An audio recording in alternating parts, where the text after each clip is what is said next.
So the bad news for artists is that the world doesn't really value your art, at least not as much as it used to.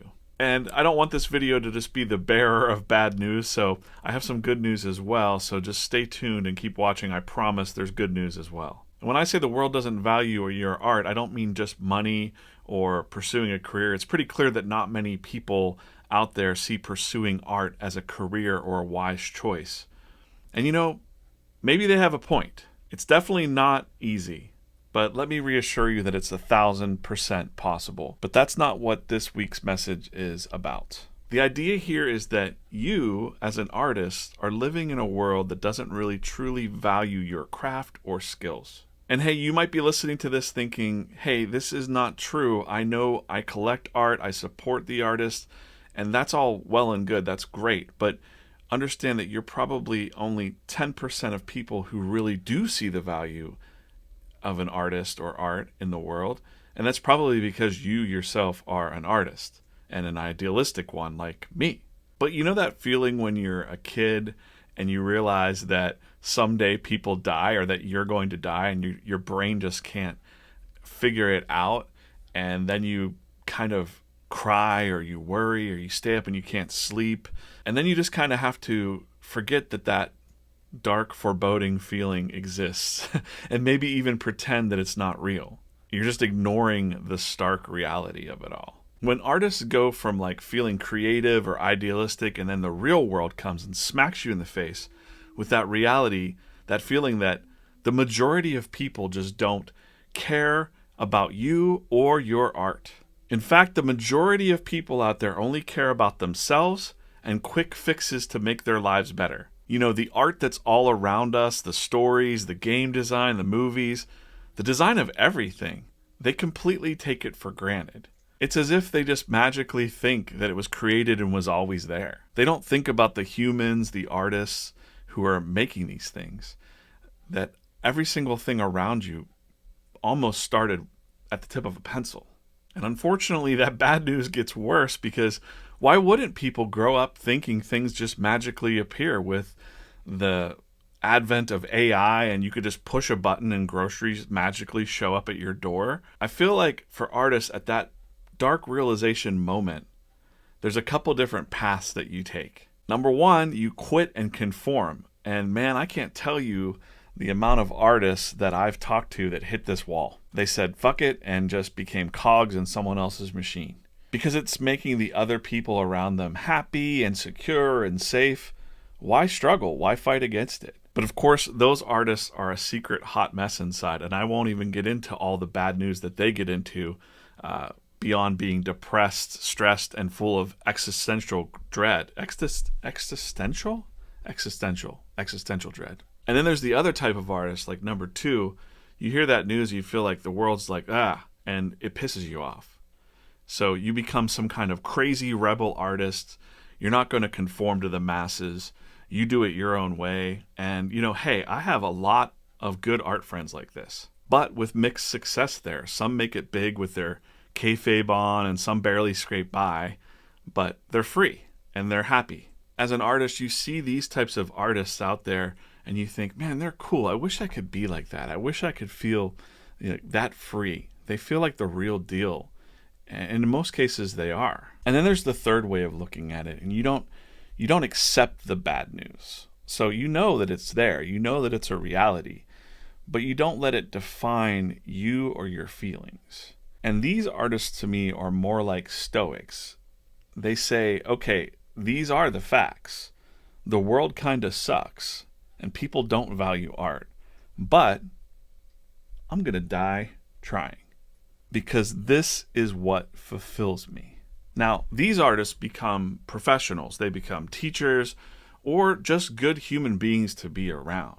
Unlike the pissed off and angry punk rock artists, they just have a good energy about them. And when you're around these types of creators, it really kind of rubs off on you. And oddly enough, now that I've written that, I think I've been down all three of those at some point in my 48 years on this earth.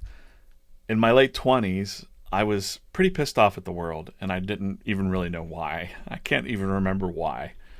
But I did things my way. I didn't listen to rules. I wouldn't conform. I kind of just made my own path. And there was something cool about that. I liked it. And then in my 30s, I kind of conformed because I thought, getting a day job with a salary and benefits would kind of save my marriage and whatever. And nope, it just didn't work. There was even a period for about 2 years where I barely drew anything. I just kind of put the projects and ambitions aside and, but I really felt dead inside and miserable. And then I would hang around with other artists that were doing the same thing, and they felt dead and miserable, and we were just like a big ball of fun to hang out with. In the past few years, I've been in that zone 3 where I accept the world as it is. It's true. The world increasingly devalues art in multiple ways. But I don't care about that. What I care about is that my fellow artists, even in the face of all this really bad news, that you stay encouraged. I kind of enjoy that artists of all kinds, cartoonists especially, we're kind of the underdogs of society. And we have to use our own wits and our imagination to get by and to create the reality that we want.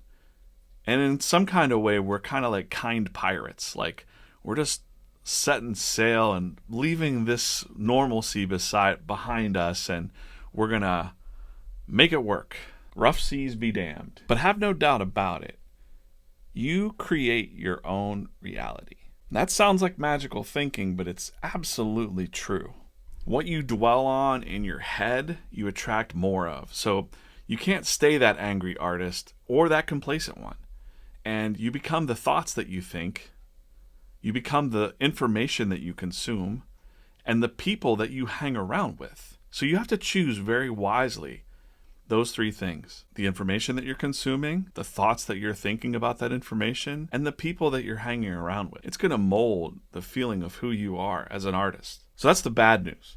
Now for the good news. The good news is us artists, you creators, me and you and me, our mission is to just make art louder. Because your art and your passion can help change someone else's life, your community, and even the world. Think about that for a second. Your art, your stories can help others with that magical recipe of it can make you laugh, cry, think, feel, and feel something deeply. Wow, that feels pretty idealistic. I almost forgot the sad truth there that if we use the 80-20 rule, say, 80% of artists that are listening to this right now or reading this don't care about what I'm saying. You don't really want to share with other artists. You care about what you can get for you and yours, and I totally get it. I don't fault you for it. I actually wish you the best, and I wish you wouldn't be that way. But it's not for me to decide. It's a personal choice that you have to, a journey that you're on, right?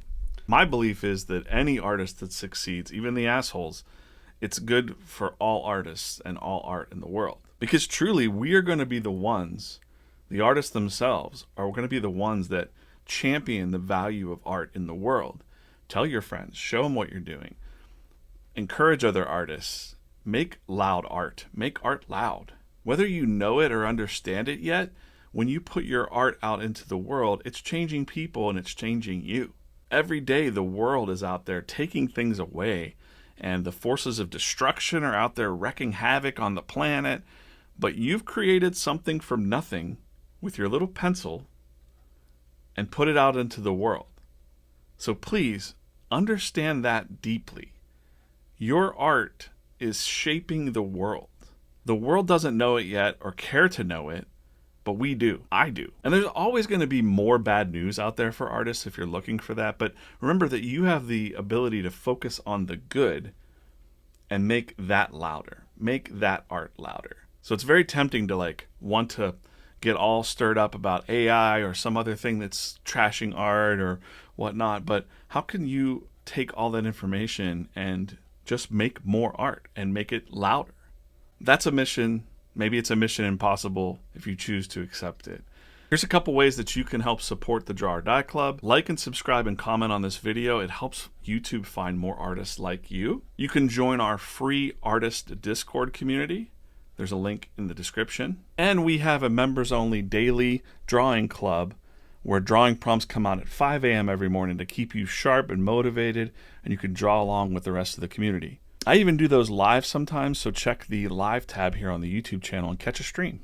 And of course, you could keep watching videos right here on the YouTube channel to help you stay encouraged in drawing, and I hope you draw every damn day. We'll see you soon. Back to the drawing board for me.